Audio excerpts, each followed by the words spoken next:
नमस्कार, आपका स्वागत है हमारे YouTube channel world of technical में।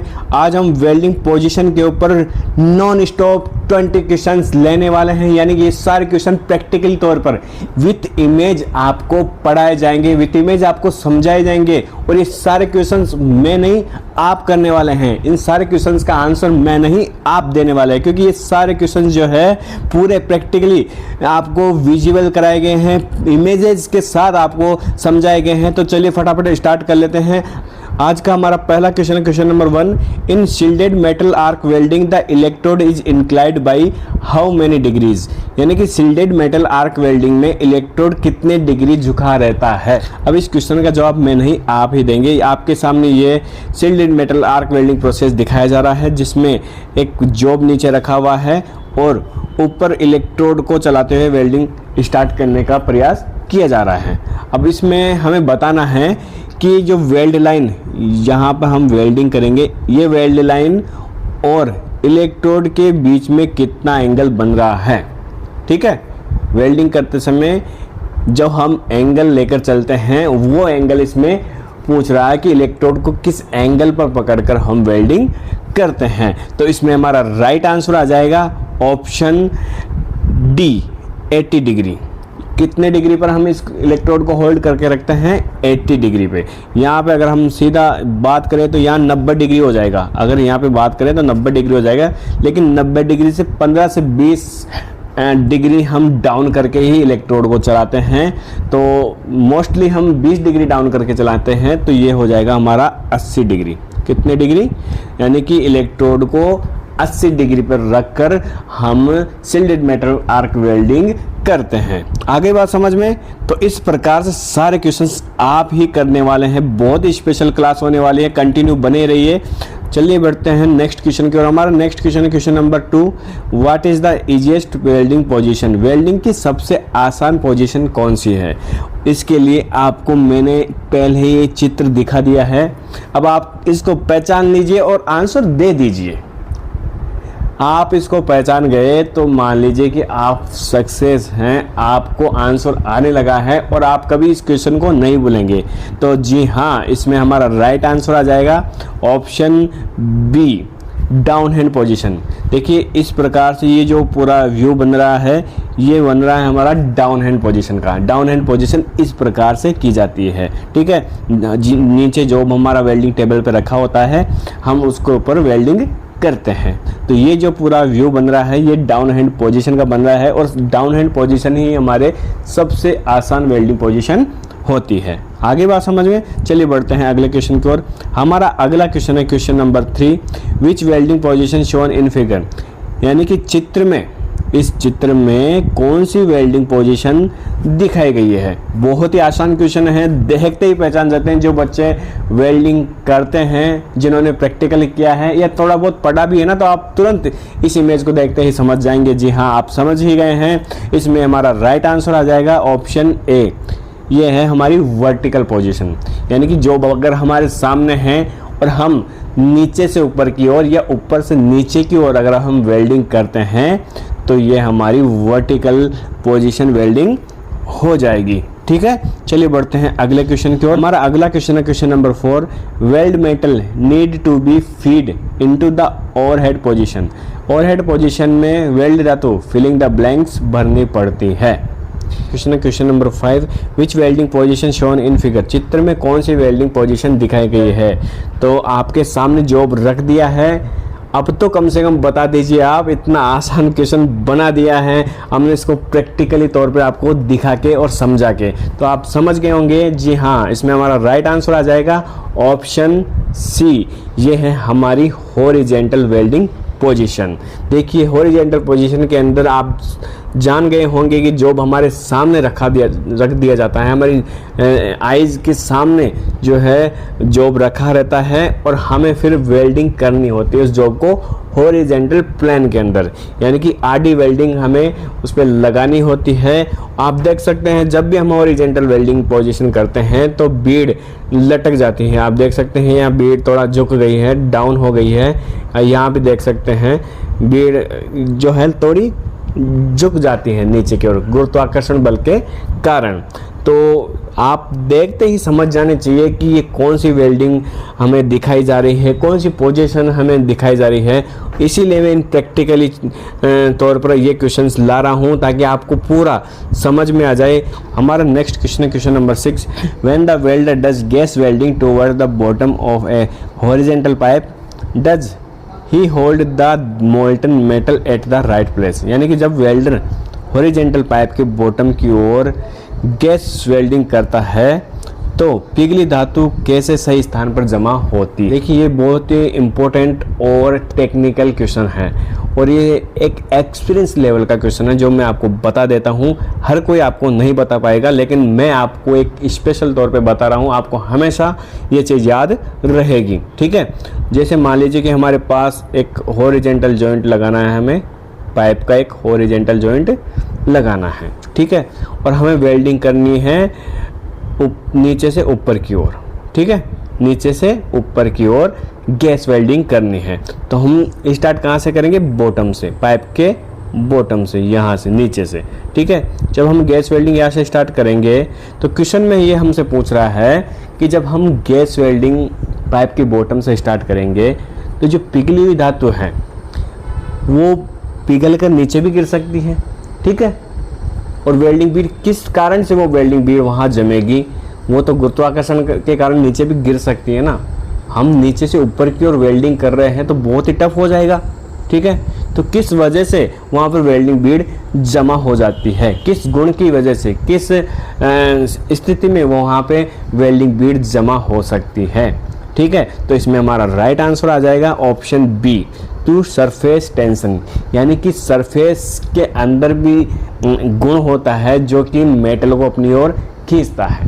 जब हमारा पिघला हुआ मेटल इस जॉब की सरफेस से टच होगा तो इस जॉब की सरफेस उस पिघले हुए मेटल को अपनी ओर खींच लेगी, अपने साथ मिलाने की कोशिश करेगी। इसी को सरफेस टेंशन कहते हैं। सरफेस यानी कि सरफेस खींचता है, पिघले हुए मेटल को अपने साथ पकड़ने की कोशिश करता है, अपनी ओर खींचने की कोशिश करता है।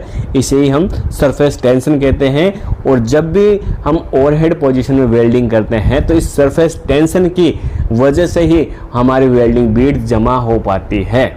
आ गई बात समझ में?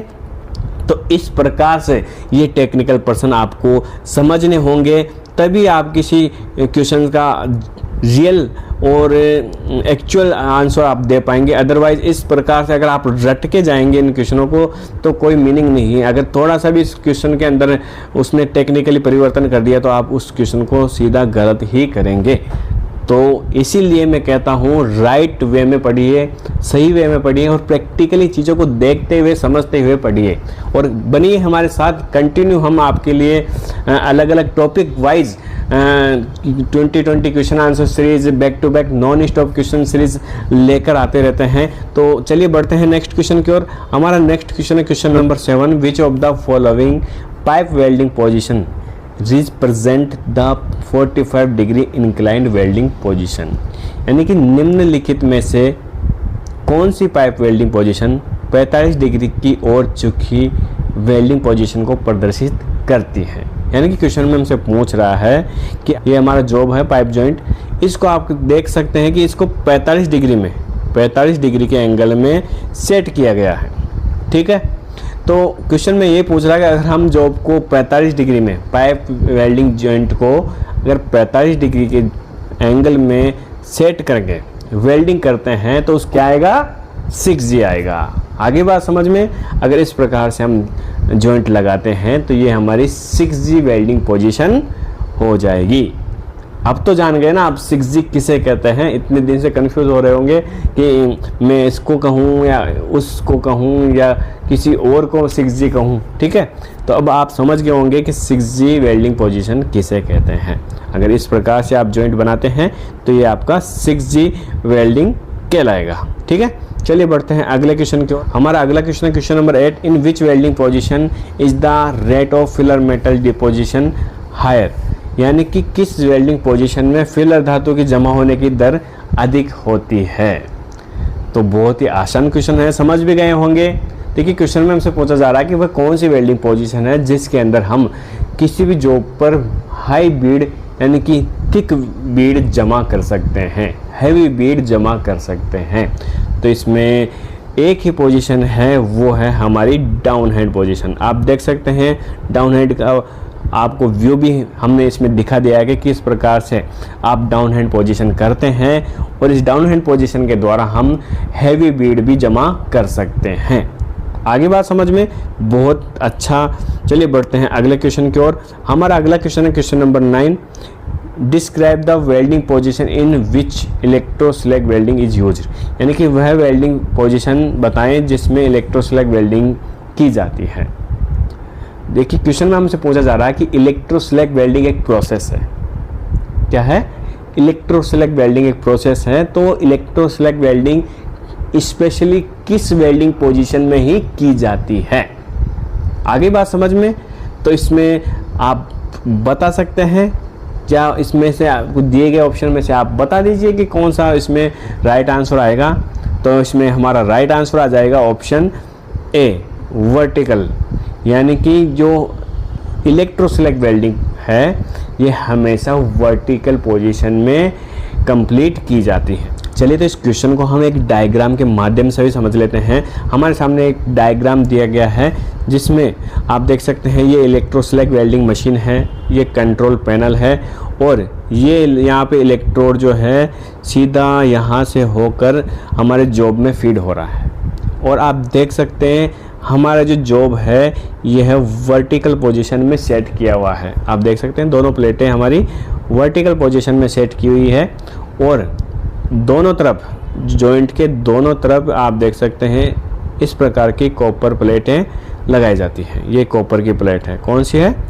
ये कॉपर की प्लेट है जो दोनों तरफ हमारा जो जॉब होता है उसको दोनों तरफ से कवर करते हुए ऊपर वर्टिकल शेप में ये प्लेटें लगाई जाती हैं ताकि पिघला हुआ मेटल बाहर ना निकले। ठीक है, पिघले हुए मेटल को सहारा देने के लिए कॉपर प्लेटें लगाई जाती हैं। तो आप देख सकते हैं मेन चीज़ ये है कि ये हमारी जो इलेक्ट्रोस्लैग वेल्डिंग है ये स्पेशली इस प्रकार से वर्टिकल पोजीशन के अंदर ही कंप्लीट की जाती है। आगे बात समझ में। तो हमेशा ध्यान रखना इलेक्ट्रोस्लैग वेल्डिंग किस पोजीशन में की जाती है। इलेक्ट्रोस्लैग वेल्डिंग हमारी वर्टिकल पोजीशन में कंप्लीट की जाती है। ठीक है, चलिए बढ़ते हैं अगले क्वेश्चन की ओर। हमारा अगला क्वेश्चन है question number 10, showing in the following picture. निम्न चित्र में प्रदर्शित है। यानी कि इस चित्र में क्या दिखाया गया है। आपके सामने ये चित्र है और आपके सामने विकल्प भी है। ऑप्शन ए है टेकिंग, ऑप्शन बी है अपहिल वेल्डिंग दिखाया गया है, या ऑप्शन सी में डाउनहिल वेल्डिंग इसमें दिखाया गया है, या इनमें से कोई नहीं। तो इसमें दिए गए ऑप्शन के अनुसार हम बिल्कुल अंदाज़ा आसानी से लगा सकते हैं कि इसमें हमें ऑप्शन ए टेकिंग इसमें दिखाया गया है पाइप जॉइंट से रिलेटेड। देखिए अगर आप दो पाइप को जॉइंट करते हैं तो उनमें 3 जगह से टेकिंग की जाती है, 3 जगह से टेकिंग की जाती है। तो वही बता रहा है कि अगर कोई भी आप पाइप को जॉइंट करने जा रहे हैं तो पाइप को 3 जगह से टेकिंग करके बाद में आपको वेल्डिंग करना है। तो पाइप जॉइंट को किस प्रकार से टेकिंग करते हैं, किस प्रकार से टेकिंग करनी है, वो इसमें आपको दिशा निर्देश इसमें दिखाया गया है। तो इसमें क्या आ जाएगा, ऑप्शन ए टेकिंग इसमें राइट हो जाएगा। ठीक है, चलिए बढ़ते हैं अगले क्वेश्चन की ओर। हमारा अगला क्वेश्चन है 11, showing in the following picture. चित्र में प्रदर्शित है। देखिए चित्र, ये आपके सामने एक और चित्र हमें दिखाया गया है। तो क्वेश्चन में हमसे पूछ रहा है कि ये जो चित्र है क्या प्रदर्शित कर रहा है। तो इसमें हमारा राइट आंसर आ जाएगा ऑप्शन सी, डाउनहिल पोजीशन। यानी कि जब हम किसी भी पाइप को वेल्ड करते हैं और पाइप वेल्डिंग के अंदर हम ऊपर से नीचे की ओर वेल्डिंग करते हुए बढ़ते हैं तो ये हमारी कहलाती है डाउनहिल पोजीशन। और डाउनहिल पोजीशन कब करते हैं, जब हमारे पाइप की मोटाई पतली होती है। यानी कि पतले पाइप को वेल्ड करने के लिए हम हमेशा डाउनहिल पोजीशन का या डाउनहिल वेल्डिंग टेक्निक का उपयोग करते हैं। आगे बात समझ में। चलिए तो बढ़ते हैं अगले क्वेश्चन की ओर। हमारा अगला क्वेश्चन है question number 12, showing in the following picture, चित्र में प्रदर्शित है। यानी कि चित्र में फिर से एक आपको डायग्राम दिखाया गया है, पूछ रहा है कि ये क्या प्रदर्शित कर रहा है। तो आप देख सकते हैं एक पाइप जॉइंट है और पाइप जॉइंट जो है नीचे से ऊपर की ओर किया जा रहा है। तो आप खुद ही बता देंगे, इसमें राइट आंसर हो जाएगा option B, uphill welding position. यानी कि जब हम पाइप को नीचे से ऊपर की ओर वेल्डिंग करते हुए आगे बढ़ते हैं तो ये हमारी अप हिल पोजीशन कहलाती है। और कब करते हैं, जब थिक पाइप को हमें वेल्ड करना होता है तब हम ये टेक्निक का उपयोग करते हैं। ठीक है, चलिए बढ़ते हैं अगले क्वेश्चन की ओर। हमारा अगला क्वेश्चन है number 13, the welding position is shown in the figure below. नीचे दिखाए गए चित्र में कौन सी वेल्डिंग पोजीशन है। आपके सामने ये चित्र दिया गया है और पूछ रहा है कि ये चित्र जो है कौन सी वेल्डिंग पोजीशन को प्रदर्शित कर रहा है। तो इसमें हमारा राइट आंसर आ जाएगा ऑप्शन डी, ओवरहेड पोजीशन। ये कौन सी पोजीशन है, ओवरहेड पोजीशन। इसमें जो वेल्डर है वेल्डिंग किस प्रकार से करेगा, जैसे मान लीजिए कोई वेल्डर है तो इसमें वेल्डर करेगा इस तरह से, यहाँ इस प्रकार से वेल्डिंग करेगा। तो ये है हमारी कौन सी वेल्डिंग पोजीशन हो गई, ये हो गई हमारी ओवरहेड वेल्डिंग पोजीशन। आगे की बात समझ में, चलिए बहुत अच्छी बात है, आपको बिल्कुल अच्छे से सारी चीज़ें समझ में आ ही रही है। बढ़ते हैं हम हमारे नेक्स्ट क्वेश्चन की ओर। हमारा नेक्स्ट क्वेश्चन है question number 14, the welding position is shown in the figure below. नीचे दर्शाए गए चित्र में कौन सी वेल्डिंग पोजीशन है। तो आप देखते ही समझ गए होंगे, ये हमारे राइट आंसर आ जाएगा option B, down hand position. इसमें वेल्डर किस प्रकार से वेल्डिंग करेगा, इसमें वेल्डिंग करेगा इस प्रकार से। तो यहाँ हमारा कौन सा पोजीशन बन रहा है, ये बन रहा है हमारा डाउन हैंड पोजीशन। आगे बात समझिए, बहुत अच्छा। चलिए बढ़ते हैं अगले क्वेश्चन की ओर। हमारा अगला क्वेश्चन है question number 15, the welding position is shown in the figure below. नीचे दर्शाए गए चित्र में कौन सी वेल्डिंग पोजीशन है। तो आप देख सकते हैं इसमें जो वेल्डर है वो इस प्रकार से अपना वेल्डिंग करेगा। ठीक है, तो ये हमारी हो जाएगी हॉरिजेंटल वेल्डिंग पोजीशन। ये कौन सी पोजीशन हो जाएगी, हॉरिजेंटल वेल्डिंग पोजीशन, क्योंकि इसमें जो हमारे बीड है सामने है। अगर हम हाइट के ऊपर भी अगर अधिक है, जॉब हमारा नीचे है, तो भी हमें जो वेल्डिंग है अपने आप को झुक कर सामने की ओर करनी है। चलिए बढ़ते हैं अगले क्वेश्चन की ओर। हमारा अगला क्वेश्चन है question number 16, the welding position is shown in the figure below. नीचे दर्शाए गए चित्र में कौन सी वेल्डिंग पोजीशन है। जी हाँ, अब आप देखिए, आप यहाँ रहेंगे इस प्रकार से, ठीक है, और यहाँ वेल्डिंग आप करने वाले हैं। तो ये हो जाएगी हमारी डाउन हैंड वेल्डिंग पोजीशन। ठीक है, जिसमें हमने एक कॉर्नर जॉइंट को बिल्कुल डाउन हैंड स्थिति में सेट करके वेल्ड कर रहे हैं, इसलिए हमारी डाउन हैंड पोजीशन हो जाएगी। ठीक है, चलिए बढ़ते हैं अगले क्वेश्चन की ओर। हमारा अगला क्वेश्चन है question number 17, the most difficult position of welding is. Welding की सबसे कठिन पोजीशन कौन सी कहलाती है। चित्र आपको दे दिया है, तो अब आप ही खुद ही बता दीजिए कि कौन सी वेल्डिंग टेक्निक है। बिल्कुल आपने देखते ही समझ गए होंगे, ये हमारा राइट आंसर आ जाएगा ऑप्शन डी, ये है हमारी ओवरहेड वेल्डिंग पोजीशन। देखिए, सबसे खतरनाक और सबसे कठिन वेल्डिंग पोजीशन ये कहलाती है, क्योंकि इसमें एक तो क्या है कि वेल्डिंग बीड जो है जमाने में कठिनाई आती है, क्योंकि नीचे से आपको पूरा मेटल जो है फिल करना है। इसके बाद में जो स्पेटर निकलते हैं वेल्डिंग के दौरान, स्पेटर्स निकलते हैं, वो भी आपके ऊपर गिरते रहते हैं, तो इससे भी आपको मतलब कि जल सकते हैं, आपका एक्सीडेंट हो सकता है। इसके अलावा दूसरी बात है कि जो वेल्डिंग करते समय मेटल पिघलता है, वो भी कभी कभी उसका लावा भी आपके ऊपर गिर सकता है, आपके कपड़े जल सकते हैं, आपको भी कहीं से मतलब बर्न हो सकता है।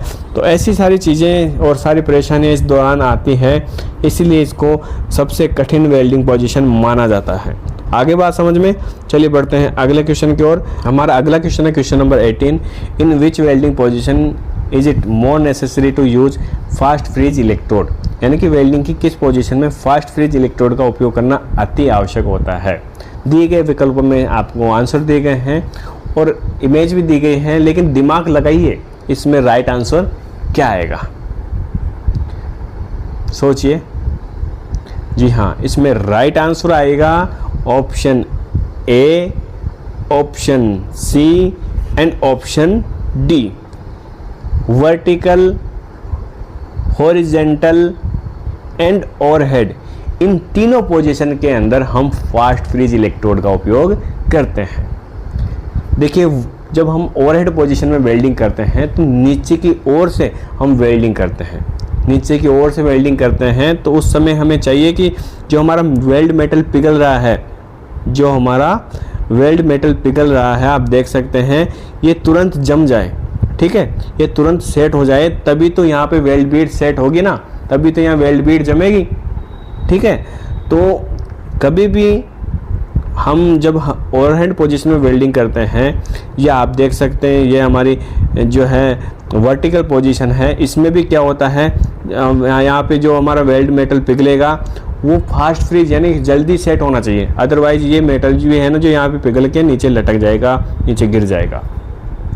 और जब हम हॉरिजॉन्टल पोजीशन में भी वेल्डिंग करते हैं तो उसमें भी मेटल जो है लटक जाता है, उसमें भी अगर हम फास्ट फ्रीज इलेक्ट्रोड का उपयोग करेंगे तो हमारा जो बीड है अच्छा बनेगा, जो हमारा पिघला हुआ मेटल है वो नीचे नहीं गिरेगा, जो बीड की प्रोफाइल है वो अच्छी बनेगी।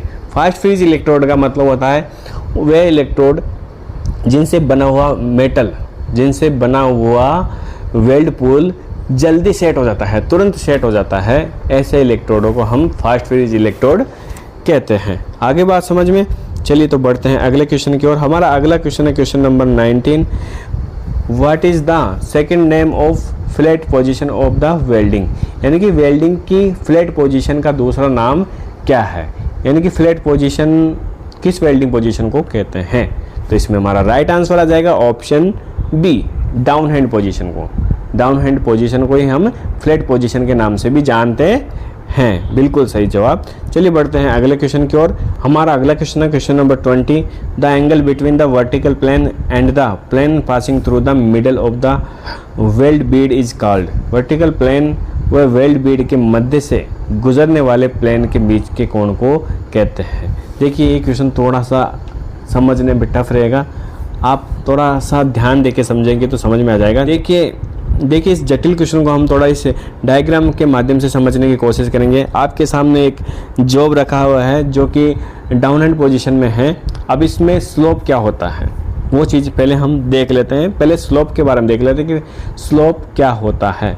ठीक है, स्लोप होता है जब हम जॉब को इस क्षैतिज स्थिति में, जो हॉरिजॉन्टल प्लेन बनता है उसी स्थिति में रखते हैं, तो ये जो हमारा स्लोप है 0 डिग्री है। कितना है? 0 डिग्री है। अगर ये प्लेट जो है, अगर ये हमारी प्लेट जो है, अगर हम इसको उठा देंगे, देखिए अब किस प्रकार से उठाएंगे, इस प्रकार से, इस प्रकार से अगर हमने जॉब को वर्टिकली पोजीशन में सेट कर दिया है, तो मान लीजिए कि हमने जॉब को इस पोजीशन में सेट कर दिया है, तो ये जो एंगल बन रहा है, ये जो हमारा है ये स्लोप एंगल है। क्या है? स्लोप एंगल, यानी कि ये इतनी ढलाई हमने दे दी है जॉब को। आगे बात समझ में, ठीक है। इसके अलावा अब बात करते हैं कि रोटेशन क्या होता है। रोटेशन क्या होता है अब बता देता हूँ आपको, वही चीज़ मैं आपको बता देता हूँ। अब आप देखिए, ये जॉब है, हमने जॉब को डाउन हेड पोजीशन में सेट कर रखा है, लेकिन हमने इस जॉब को इस प्रकार से रोटेट कर दिया है। क्या कर दिया है? जॉब को रोटेट कर दिया है। जॉब हमारा बिल्कुल वही हॉरिजॉन्टल प्लेन में ही रखा हुआ है, डाउन हेड पोजीशन में रखा हुआ है, लेकिन हमने वेल्डिंग बीड को आसानी से जमाने के लिए, वेल्डिंग आसानी से करने के लिए हमने जॉब को रोटेट कर दिया है, ताकि हम बीड आसानी से और बेहतर बीड यहाँ पे इस जॉब के ऊपर जमा सके। तो ये जो हमने जॉब को मोशन दिया है, ये जो हमने जॉब को रोटेट किया है, यह कहलाता है हमारा रोटेशन। क्या कहलाता है? आगे बात समझ में, ये कहलाता है हमारा रोटेशन एंगल। तो क्वेश्चन में हमसे ये पूछा जा रहा था कि ये वर्टिकल प्लेन और साथ में हमने जो रोटेशन दिया है उसके बीच में ये जो एंगल बनता है ये क्या कहलाता है? तो ये कहलाता है हमारा रोटेशन एंगल। आगे बात समझ में, हमने 20 क्वेश्चन कंप्लीट कर लिए हैं, सारे क्वेश्चन आपने देखे हैं, अच्छी तरह से समझ भी लिए हैं और सारे जो क्वेश्चन हैं अब आप कभी भी इनमें कंफ्यूज नहीं होंगे। तो मिलते हैं एक और नई सीरीज के साथ, एक और नए टॉपिक के साथ, तब तक के लिए नमस्कार।